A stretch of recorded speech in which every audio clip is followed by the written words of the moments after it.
ایک واقعہ سناتا ہوں خواجہ معین الدین اجمیری کا. عطائے رسول ہند الولی حضرت خواجہ معین الدین اجمیری رحمت اللہ تعالی علیہ. میرے حضرت صاحب فرمایا کرتے ہیں ہم کٹر قادری ہیں، پر ہم کھل کے یہ بات مانتے ہیں کہ ہندوستان کے بادشاہ کا نام معین الدین اجمیری ہے. یہ ببانگ دہل مانتے ہیں. بہرحال ہند الولی حضرت خواجہ اجمیری ہیں. خواجہ اجمیری جب نئے نئے آئے نا یہاں اجمیر شریف میں، آپ نے خیمہ لگایا تھا، کپڑے کا خیمہ لگا کے اس میں رہتے تھے. تو ایک نوجوان تھا، وہ باہر رہتا تھا اجمیر سے، تو وہ آیا کچھ دنوں کے لیے. پڑھائی سے فارغ ہو کے اجمیر کا رہنے والا تھا لیکن باہر رہتا تھا. جب یہاں آیا نا، وہ عصر کے بعد وہ گزرتا خواجہ اجمیری کے خیمے کے سامنے سے، جھونپڑی کے سامنے سے. تو خواجہ صاحب عصر کے بعد بیٹھ کے رویا کرتے تھے. عاشق دا کام ہی رونا تونا، بنا رویوں نہیں منظوری. یہ عاشق سدا ہی روندا رہندا، پاویں وصل ہوئے تے پاواں دوری. رویا کرتے تھے. تو نوجوان بڑا سادہ سا تھا. بچپن میں والد فوت ہو گئے، صرف ماں ہی ماں تھی. ایک دن اماں سے جا کے کہنے لگا یہ مسلمانوں کا سادھو روتا کیوں ہے؟ اماں کہنے لگی مجھے کیا پتا. بچہ کہتا ہے میرے اندر تجسس بڑھ گیا کہ بابے سے پوچھوں تو صحیح کیوں روتا ہے. 2 4 5 10 دفعہ میں گزرا. ایک دن بے چین ہو کے میں کمرے میں چلا گیا اجرے میں. تو میں نے کہا بابا کیوں روتے ہو؟ کہنے لگے مجھے اپنے شیخ کی یاد آتی ہے، مجھے یاد آتی ہے. تو وہ بچہ کہتا ہے مجھے اس وقت تک پتہ نہیں تھا کہ محبت میں بھی رویا جاتا ہے. میں سمجھتا تھا رونا صرف دکھوں میں آتا ہے. شیخ کی یاد آتی ہے. حضرت عائشہ صدیقہ رضی اللہ تعالیٰ عنہ فرماتی ہیں جس دن نبی پاک صلی اللہ علیہ وسلم رات کے وقت ہمارے گھر آئے نا، اور حضور نے فرمایا ابو بکر چل تو نے میرے ساتھ مدینے جانا ہے، تو میں نے جناب صدیق اکبر کو روتے دیکھا. تب مجھے پتا چلا کہ محبت میں بھی بڑا رونا آتا ہے، محبت میں بھی رویا جاتا ہے. فرماتے ہیں خواجہ اجمیر تو وہ نوجوان کہنے لگا بابا پیار میں بھی رویا جاتا ہے؟ کہاں؟ کہنے لگا میں نے بھی رونا ہے. تو آپ فرمانے لگے 2 شرطیں ہیں کہ کلمہ پڑھ جا، دوسرا میرا مرید ہو جا، آ جائے گا رونا. کہتے بس لوش ہی لگ گئی، کبھی آنسو دیکھے ہی نہیں تھے. حضرت اجمیری کہتے ہیں اس طرح کر لے. کہنے لگا جی میں اپنی اماں سے پوچھ لوں. اماں کے پاس گیا تو اماں کہنے لگی بیٹے میں تجھے جانتی ہوں، تیرے دل میں جو بات بچپن سے آ جاتی ہے نا پھر وہ نکلتی کوئی نہیں. تو اس طرح کر لے جس طرح بابا کہتا ہے، اس لیے کہ تو نے پیچھے تو ہٹنا نہیں. جا کے مرید ہو گیا، کلمہ پڑھ گیا. اب بابا جی کہتے ناشتہ بھی میرے ساتھ کرنا ہے، شام کا کھانا بھی، اور فجر کی سیر میں بھی تو ساتھ جائے گا. پریت ہو گئی، پیار بڑھ گیا، پر کٹ گئے، زندگی بابے سے وابستہ ہو گئی. اب چند مہینے جب گزر گئے نا پوری لو لگ گئی. تو بابا جی کہنے لگے بیٹے تیری 3 چھٹیاں ہیں، 3 دن تو نے مجھے ملنے نہیں آنا. بالکل 3 دن کے بعد آنا. اس نے کہا مسئلہ ہی کوئی نہیں، پرواہ ہی نہیں تھی نا، پتہ ہی نہیں تھا. تو وہ چلا گیا گھر، صبح سے شام تک رہا. شام کو اماں نے روٹی دی تو 3 روٹیاں کھایا کرتا تھا، اب ایک لقمہ بھی نہ توڑا جائے. اماں کہتی بیٹے خیر ہے؟ اماں جی پتہ کوئی نہیں، کوئی اندر کمی ہے کسی چیز کی، کوئی خبر نہیں، پتہ کوئی نہیں. خواجہ صاحب رحمت اللہ تعالی علیہ کا وہ مرید اماں بار بار پوچھتی لیکن کوئی بات ہو تو بتائے نا. کچھ نہیں اماں کوئی نہیں. بڑی مشکل سے شام ہوئی، شفق غائب ہوئی، اندھیرا جو چھایا، ساری دنیا بستر پہ لیٹ گئی. تو اس نے اٹھ کے چھت پہ گھومنا شروع کر دیا.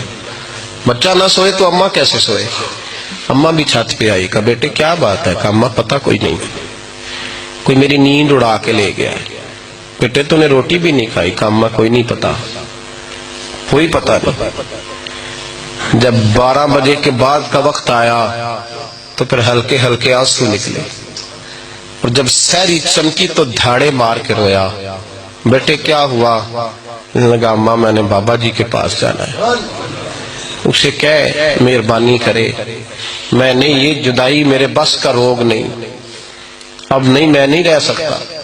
فجر کی نماز پڑھ کے تو اماں گئی، کہنے لگی مہربانی کر اسے بلا. تو بابا جی کہنے لگے اسے کہے ابھی تو 1 دن گزرا ہے، ابھی تو وقت بڑا پیچھے ہے، ابھی ٹائم ہے.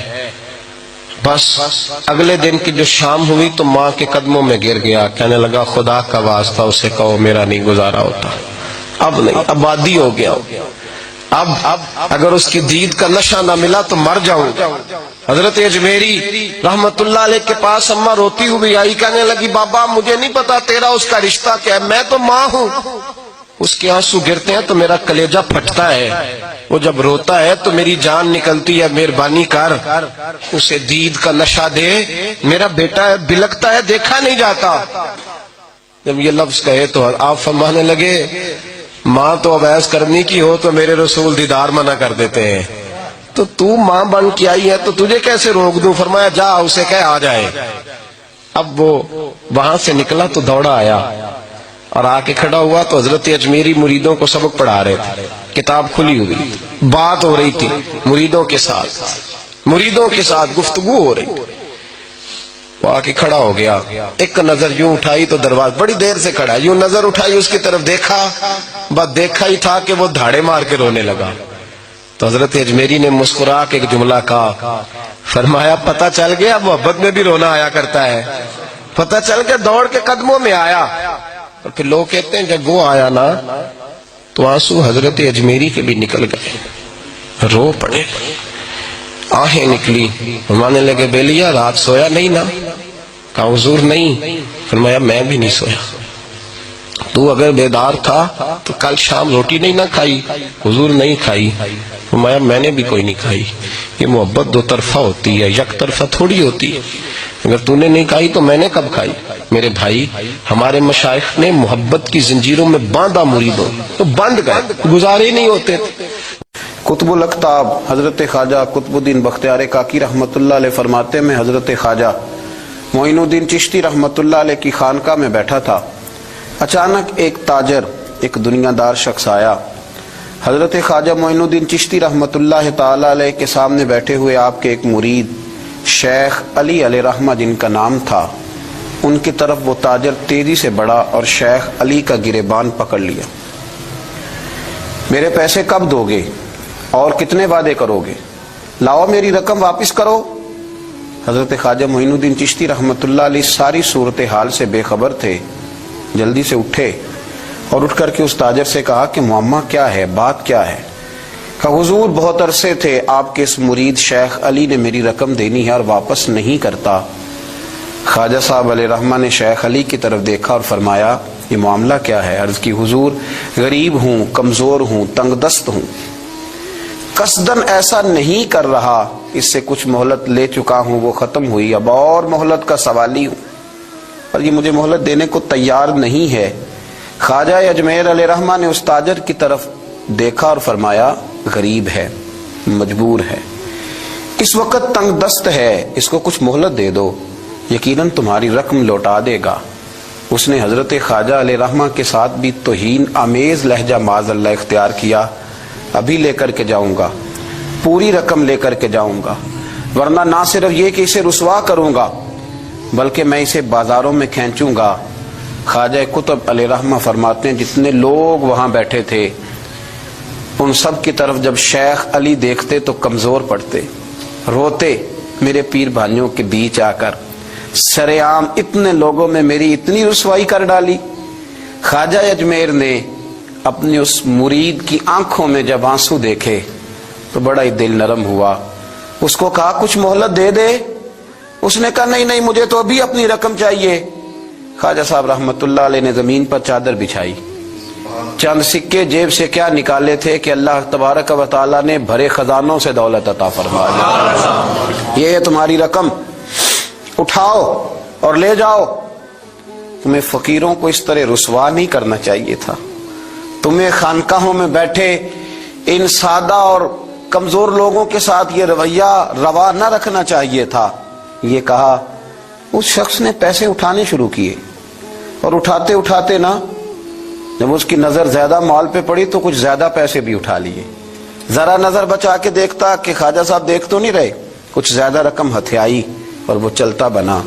حضرت خواجہ علیہ رحمہ نے شیخ علی کو تھپکی دی، فرمایا اللہ نے تمہاری عزت رکھی، پر ایک بات میری یاد رکھنا، جب بھی بھروسہ کرنے کو دل ہوا جب بھی کسی طرف سہارا ڈھونڈنے کا دل ہوا تو یا خدا کی طرف دیکھنا یا محمد مصطفیٰ کی طرف دیکھنا صلی اللہ علیہ وسلم۔ یہ کیا درویشوں کا کیا کام کہ وہ دنیا داروں سے پیسے لے اور دنیا داروں کے ساتھ معاملات کرے، تمہاری یہ روش اچھی نہیں، لیکن اللہ نے تمہارا وقار رکھا۔ خواجہ قطب کہتے ہیں وہ بات تو ختم ہو گئی، لیکن شیخ علی کے چہرے پر کئی دنوں تک افسردگی رہی۔ وہ ان سب لوگوں کو پلٹ پلٹ کے دیکھتے جن کے سامنے آ کے اس نے گریبان پکڑا تھا تو بیچاروں کی طبیعت بگڑتی، دل پہ افسوس ہوتا، اس کو ایسا نہ کرنا چاہیے تھا، میری غریبی کا یوں مذاق نہ اڑاتا۔ کہتے ہیں چند ہفتے گزرے تو اس تاجر کو ہم نے دوبارہ خواجہ صاحب کی خانقاہ میں داخل ہوتے دیکھا، لیکن اب کہ وہ بڑا ہی پریشان آیا، اب کہ وہ بڑا ہی افسردہ آیا، اب کہ وہ آیا تو ہانپتا کامتا تڑپتا آیا، چادر بڑی ساری اوڑھ رکھی ہے، آتے ہی حضرت خواجہ کی خدمت میں بیٹھا، تڑپ کے رونے لگا، کہنے لگا اجمیر کے بادشاہ بھول گیا تھا، معافی ہو سکتی ہے، غلطی ہو گئی تھی، درگزر کا سوالی بن کے آیا ہوں۔ عطائے رسول ہند الولی غریب نواز رحمت اللہ تعالی علیہ فرمانے لگے پہیلیاں نہ بجھا، جو بات ہے اس کو کھول کر کے بیان کر، فقیر تیری ہر بات سننے کو اور درگزر کرنے کو تیار ہے۔ اس نے اپنا ہاتھ چادر کی اوٹ سے نکالا تو کہنے لگا حضور خشک ہو گیا ہے، اٹھتا ہی نہیں، حضور تکلیف میں ہوں، آزمائش میں ہوں۔ ہوا دراصل یہ تھا کہ میں نے نا وہ میں نے سکے اٹھاتے اٹھاتے نا آپ سے نظر بچا کے کچھ زیادہ اٹھا لیے تھے، تو آپ کی ناجائز دولت، میں نے آپ کی دولت کو ناجائز حاصل کر لیا تھا، تو حضور اس سبب سے میرا ہاتھ چھل ہو گیا، مجھے اتنے لینے چاہیے تھے جتنے میرے بنتے تھے، میں نے ناجائز پیسے لے لیے۔ خواجہ اجمیر فرمانے لگے دنیا دار ہے تو ابھی تک دنیا داری میں ہی اڑا ہوا ہے، تو دنیا دار ہے تو ابھی تک تیرا خیال سکوں میں، پیسوں میں، دھیلوں اور اشرفیوں میں اڑا ہوا ہے۔ فرمانے لگے مجھے پتا تھا تو زیادہ اٹھا رہا ہے، لیکن فقیر کے پاس جو خزانے ہیں وہ اس کے ذاتی نہیں، وہ رب کریم کے دیے ہوئے ہیں۔ اللہ کے خزانوں میں سے کوئی لے گیا تو لے گیا، لیکن تو یہ کیا سمجھتا ہے کہ زیادہ سکے اٹھانے کی وجہ سے تیرا ہاتھ چھل ہوا ہے؟ یہ اس لیے تیرا ہاتھ خشک ہو گیا ہے کہ تو نے ایک فقیر اور درویش کو بھرے مجمع کے اندر رسوا کر ڈالا تھا۔ تیرا زیادہ پیسے لینے کی وجہ سے ہاتھ کمزور نہیں پڑا، بلکہ وہ جو تو نے اس غریب کے گلے میں ہاتھ ڈالا تھا اور اسے رسوا کر ڈالا تھا، تو کیا سمجھتا ہے وہ لاوارث ہے؟ اگر وہ کمزور ہے، تنگ دست ہے، تو بندہ تو رب کریم کا ہی ہے نا۔ جو تاجر، سیٹھ، نواب اور ذمہ دار کا رب ہے، غریبوں کا بھی وہی رب ہے، ان مسکینوں کا بھی وہی رب ہے، ان کمزوروں کا بھی وہی رب ہے۔ کہنے لگا حضور معافی کا سوالی ہوں۔ فرمایا اٹھ کے جا اور بھرے مجمع میں جا کے ایک دفعہ اس درویش سے معافی مانگ، مجھے امید ہے عرش کا رب تیرے سارے گناہ معاف فرما دے گا۔ ایک دفعہ معافی مانگ لے، جا سوال کر لے۔ وہ شیخ علی کے سامنے آ کے کھڑا ہوا، وہ کہنے لگا اگر آپ معاف کر دیں تو میری تکلیف دور ہو جائے گی۔ شیخ علی کی آنکھوں میں چھم چھم آنسو برسے، کہنے لگا آپ نے معاف کیا کہ نہیں کیا؟ کہنے لگے یار تو تاجر ہے، تو ذمہ دار ہے، تیرے دل میں پتہ نہیں کیا تصور ہے، پر میں نے تو معاف کرنا ہی ہے، اس لیے کہ نہ میں تاجر ہوں، نہ میں ذمہ دار ہوں، نہ میں دنیا دار ہوں، میں تو غریب نواز کا ماننے والا ہوں۔ میری مجبوری یہ ہے کہ جس شخص کا میں نوکر ہوں نا، اس نے سکھایا ہی معاف کرنا ہے، جس کے در دولت پہ میں رہتا ہوں انہوں نے درگزر کرنا سکھایا ہے۔ ادھر جب معافی ہوئی تو خواجہ اجمیر نے تھپکی بھی دی، دعا بھی فرمائی، رب کریم نے شفا عطا فرما دی۔ تو خواجہ اجمیر فرمانے لگے میاں جا، تیری تندرستی ہوگی، چلا جا۔ کہنے لگا حضور اب کس نے جانا ہے، اب تو میں تیری دہلیز پہ جھاڑو دیا کروں گا۔ یہ ہاتھ جو تیری دعا کی برکت سے شفا یاب ہوا ہے اجمیر کے والی، اب میں یہاں جھاڑو دوں گا، اب میں یہاں نوکری کروں گا۔